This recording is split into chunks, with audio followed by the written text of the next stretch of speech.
Good evening and welcome to the information presentation about the Duke of Edinburgh's Bronze Award aimed at Year 9 and their parents and carers. In addition to the presentation this evening, the Year 9s have had an assembly delivered virtually this week during tutor time to give them information about the award as well. So what is the award?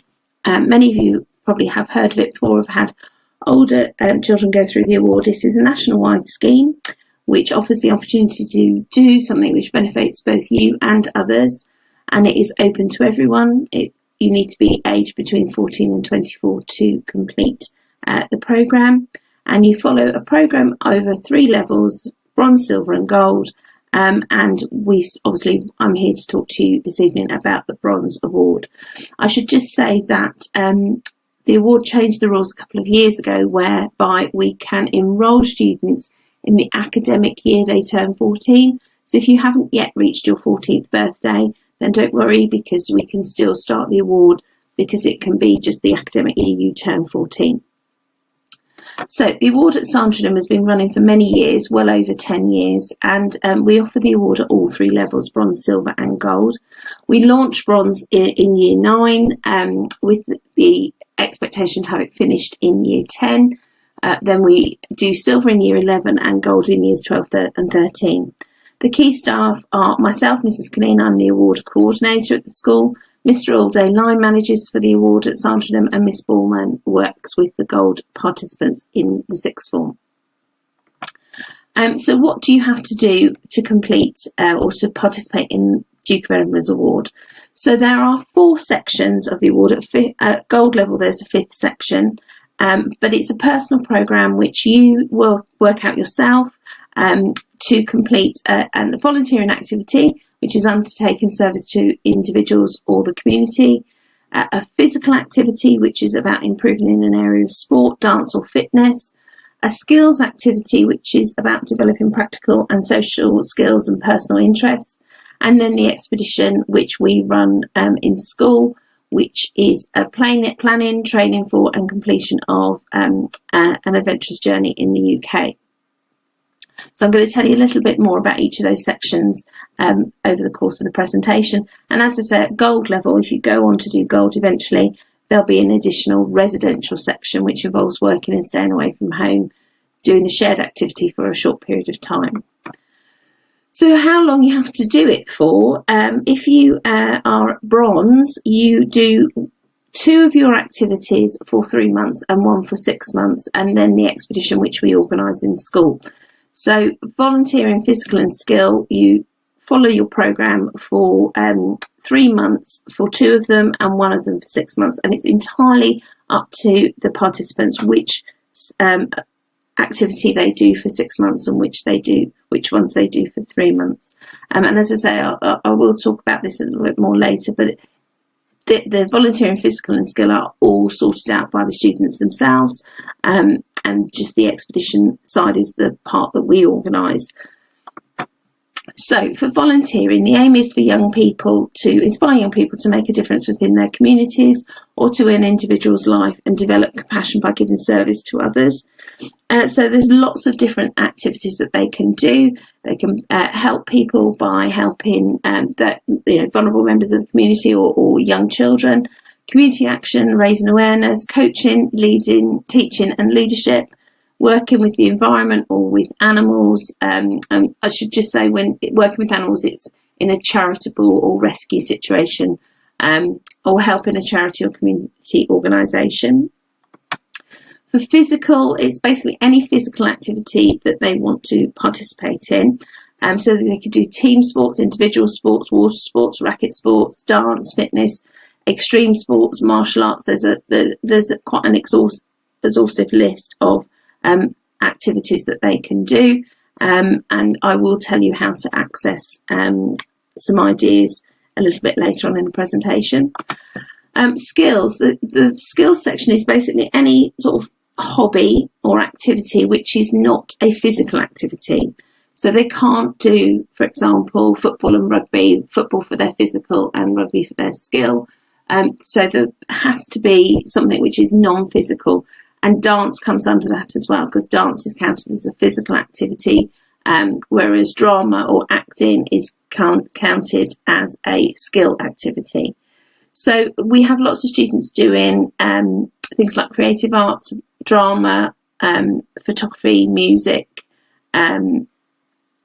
science and technology, care of animals, refereeing or sports officiating. So that's the one exception. There is an option under skills to do sports, but it's sports officiating, which requires the young people to complete a refereeing course or a sports officiating course to show that they've built those skills.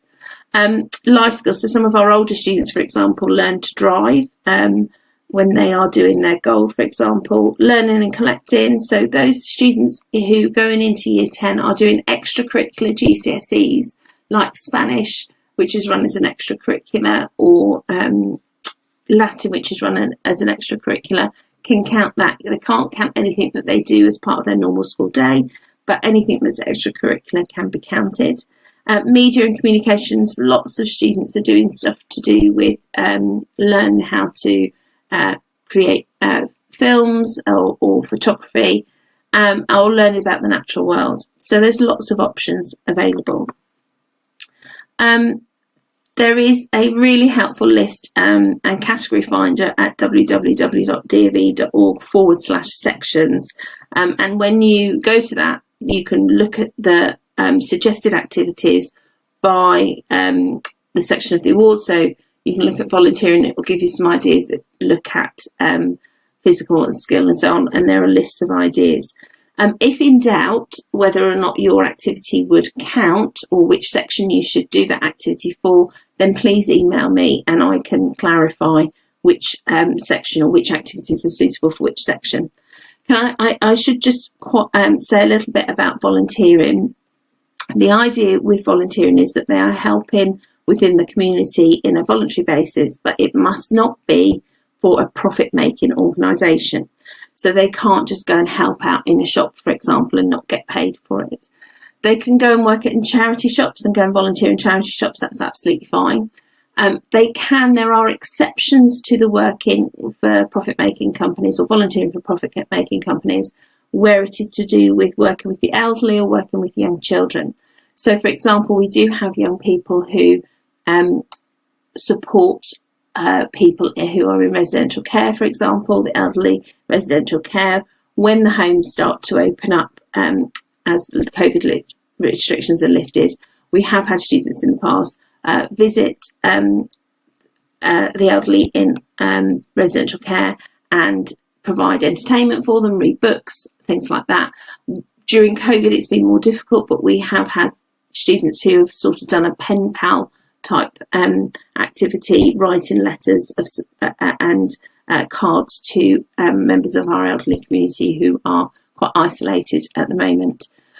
Also working with children, so you can help out as part of the teaching and leading part of the volunteering with young children. So that can be for a voluntary club, like we have lots of students who help out with cubs and brownies, but we also have them helping out with dance classes, for example, or sports clubs aimed at younger children. So that is an exception to the non-profit making rule. So if you are in any doubt, as I say, just email me so that I can say yes, that will work, or no, that won't.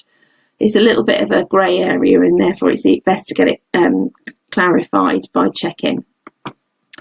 So the expedition section, so with the other three activities, the physical skills and volunteering, we enrol the students from in year 9, and they'll be enrolled from the 1st of May. And we would expect them to complete those 3 other activities over the course of the next 12 months. So they can do them at the same time, or they can do them one at a time. But even if they did them one at a time, they've got a year before they start doing their expeditions to get all 3 sections finished. So that's the ideal, that we get the volunteering, physical and skill done by this time next year. And then we do the expedition. So we've just had the first bronze expedition go out this last weekend. And the idea behind the expedition is to inspire young people to develop initiative, sense of adventure and discovery, and they plan, train for and complete an adventurous journey as part of a team. So the preparation for our bronze expeditions, and as I say, this is the part of the award that the school actively organises. We can support up the students in giving them ideas on what to do for their other sections, but fundamentally they have to organise those activities themselves. But for the expedition section, we prepare and train them in school, in after school sessions, in the spring term of year 10. So we normally start sort of after the February half term, and we have after school training sessions where we cover things like first aid, we cover things like country code, teamwork, equipment, expedition food, navigation, all those sorts of things. And there's some which is theory based and some activities which are more practical, like learning to cook on the camping stoves, putting up tents, and going for a training walk, a navigation practice walk. And then they do a practice expedition. The award has now made it not compulsory to do a practice expedition, and that students can just go straight through to the qualifying without doing a practice. I have been involved in the award for over 25 years now, and I do strongly believe in the importance of a practice expedition at Bronze, which is why, as a unit, we will continue to do it. The reason for that is that for a lot of our students, they are completely novices at expeditioning, and therefore having that practice expedition where we are allowed to offer them a lot of support gives them that. It's a learning opportunity for them, so that when they go on to do their qualifying expedition, they can do it, really independently. So we do a practice expedition. You may find if you know people who are doing the award elsewhere, they might not be doing it, but we do it at Sandringham School. And then once they've done their practice expedition, they do their qualifying expedition, they do a debrief, and then an assessor report is written for them. So we do our bronze expeditions in the Chilterns. We don't go very far away. They expedition in teams of between 4 and 7, and where possible, we allow them to choose their own expedition groups. We do run an information evening before the expeditions for parents, like a pre-trip meeting in which we explain how the expeditions are run and how we supervise. We do camp with the students, so they're not left unsupervised at night when they're camping, but when they're out during the day, they are walking as an independent group. They will see staff during the course of the day. We have pre-arranged drop-off or check-in points where they will see us on their routes, but largely they're working as a team independently. So for the volunteering, physical and skills sections, I've mentioned the idea of an assessor for expedition. You must also have an assessor for your other sections of the awards as well. So when you organise your own activities, you need to find someone who will agree to supervise and assess them. And at the end, they need to have a level of expertise, experience and or qualifications in your chosen activity. And they cannot be a member of the family, so they can't be any sort of relative at all. They have to be independent in order to be, objective. So, for example, if you were for volunteering, if a child was decided that they were going to help an under-8 football team, then the person who is likely to be the coach, or likely to be the assessor, would be the coach of that team. If they were doing piano lessons for their skills section, then the person who they would most likely ask to be their assessor is their piano teacher. I should say at this point that they don't have to start new activities for any of the sections. They can just do activities they're already doing. So a lot of our students are already doing activities which count for their physical and skill. Usually it's the volunteering is the one that's new to them. But they can count anything that they do already. They don't have to start new ones. So the person who is the assessor has to your child needs to ask them if they're willing to be their assessor, and that the assessor provides a short report at the end of the 3 or 6 months to say what that student has done. The assessor reports are written when you're child is enrolled in the award, they get a login for the eDV database, which is the DV database, where they can register all their activities and register their award. And they will then get sent a booklet, a pack which has an assessor booklet in, and the assessor reports can be written in those booklets and then photographed or scanned and uploaded to their eDV account, or they can be done online. And once your child is enrolled and they've started their eDV account, I will provide more information about how that can all be done. So as well as thinking of activities to do for the volunteering, physical and skill, you also need to think about who can be the assessor for that. Lots of staff in school are very used to being assessors for different sections of the award. So again, if you're struggling, if you want to do an activity and you can't think of an assessor, then get in touch with me and I can support you and help you get someone to help you finish that section. So the reasoning behind doing the award, obviously I'm a great believer in the award, which is why I'm so involved in it. It is like, if you hold a bronze, silver or gold award, it's like having an extra qualification. Many companies and educational institutions recognise its value, so especially if you're doing college applications or UCAS applications, one of the things that you can put on those application forms is your participation in the Duke of Edinburgh's award, and it can tell people a great deal about you as an individual, which your formal qualifications can't. So the award shows that you can work independently because you've sorted out your own activities for your volunteering, physical and skill, but you can also work as part of a team because you've completed your expedition. You show commitment because as part of you completing the award, you show regular and sustained commitment to your activities. So, you've made a decision to do something and you're committed and you see it through. You can be organised, and that counts for all sections of your award because you've got to organise your own activities, but also you need to be really organised for your expedition.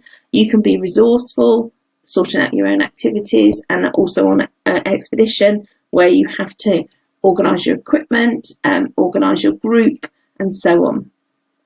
It shows you have a desire to better yourself because you have chosen to do this. This isn't a compulsory activity. It's something you've chosen to do, and it can be a challenge because lots of students who undertake the Duke of Edinburgh's award, even at bronze level, find it a huge challenge. And it's not always the expedition section that is the challenge for them. Sometimes it is the going out and sorting out the volunteering or starting a new activity such as a new skill is the challenge.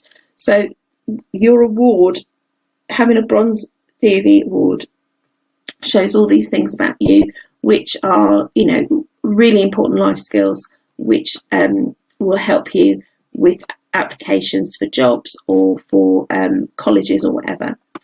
Okay, so what do you have to do next? So you need to register your child's wish to participate by paying the enrolment fee of £29, and this can be paid via parent pay. If you don't use parent pay, I think most people do, but if you don't, then you can send in a cheque or cash in an envelope marked with your child's name, Duke of Edinburgh's award, bronze enrolment, through the red box that is at the back of the dining hall. It is really important that you put your child's name and form on it and that it's for Duke of Edinburgh's award enrolment, but otherwise it's on parent pay. The £29 is broken down to a fee charged by Duke of Edinburgh's award for the bronze place, and that includes the online allocation on the eDV, the pack that is sent out, the participant pack which is sent out through the post, and then eventually when the award is finished, the certificate and badge. There is also a £5 as part of that £29. There is a £5 fee charged by Herts County Council, who are our licensing authority. So we operate under Herts County Council Duke of Edinburgh's award, and they offer support and verify awards and so on. Your child, once you've paid on parent pay, I will email your child, not you, your child their enrolment form, because this is their first opportunity to show that they can be resourceful. They'll be emailed an enrolment form, which then must be completed and returned to dv@sandringham.hearts.sch.uk. I'll just need, and then once that is done, I will register your child on EDV, and I will email them their login details, and I will also set up a Google Classroom for DV, which is my main means of communication, because I do run assemblies over the course of the next 12 months with them, and I do also put updates in newsletters and send parent mails home, but my main means of communication is the Google Classroom. Once they have received that email with their login details, they need to go on EDV and log in. It's all quite self-explanatory. They click on the link, it takes them to the page, and they fill in the rest of their personal details, including the address, home address, which means that then their bronze participant pack is then posted out centrally by the award. Now, this is a change of practice. If you had older children who have done the award, we used to distribute the packs in school. However, DV now send them all out centrally. So I don't give the packs out. You have to go on EDV, register your address, and that means that the packs are sent out. And it's normally 3 to 4 weeks after you've registered on EDV that the packs will be received at home. This is really, this last couple of slides, this last slide is really aimed at the students rather than the parents, but I suppose there's a message to parents as well. Students, you need to remember that this is your award. It's not your mum and dad's award or my award. It's your award, and therefore the emphasis is on you to organise your activities. Obviously, you can be supported by the people at home and by the staff at school to help you find activities, but essentially you have got to organise it yourself. We will support you as an award unit through your award, but we can't do it for you. We will provide relevant training and opportunities for you to complete your expedition, but the rest is up to you. As I say, we set up a Google Classroom, which you must join in order to keep up with the communication about the award. And one of the things I do post on the Google Classroom are training videos to show students how to use EDV as well, so that they know how to input their information and set timescales and so on. So it is really important to make sure that you sort yourselves out, please. So there's further information. You can go to dv.org, which is the DV website. dv@sandringham.hearts.sch.uk is the main means of communication with me for parents and carers. We have a Twitter feed at Sandringham DV if you want to follow that. During expedition season, we use that mainly to update about trips and so on, but you can follow us on that. And I suppose my final message is to do with COVID at the moment. Given the current situation, you might find it more challenging to find activities which you complete for your sections. If you're struggling or are not sure what may or may not count, you need to check with me. And students, you can email me on kanine@mysandstorm.org. There is DVR running some slight changes to the DV programme, or have put some changes in place called DV with the difference because of COVID, because obviously some things are more challenging. But obviously at the moment, while things are opening up, we are hopeful that students will find it easier to sort out activities. And then my final message is please only enrol if you're serious about completing all of your award. Every year I have students who enrol because their friends have enrolled or because they think they want to do it, and then they do nothing towards their award, despite me nagging them, and then just before the expedition they drop out. So it's a waste of your time, it's a waste of school's time, and it's a waste of money with the enrolment fee. So which can I just say the enrolment fee is non-refundable, because once you've paid it and I've allocated a place, I can't then cancel the place. So it is non-refundable. So please think about whether or not you actually want to do the award and do all the award. You should only really enrol if you've got a good idea of what you can do for at least 2 of your activities. If you've got no clue whatsoever, obviously you can contact me and I can give you some suggestions, but you need to be this is something which you have to organise, so you can't just rely on other people to sort it out for you. You don't have to take up new activities. You can use activities you already do. And we are really, really passionate about the award at Sandringham School. It's a major part of our extracurricular provision, and we want it to be a really positive activity for you. So please make sure that if you decide to sign up to do the award, that you are committed to getting it finished. As I say, any further questions, then please do email at dv@sandringham.hearts.sch.uk, or students email me on cleana@mysandstorm.org. Thank you for listening. Goodbye.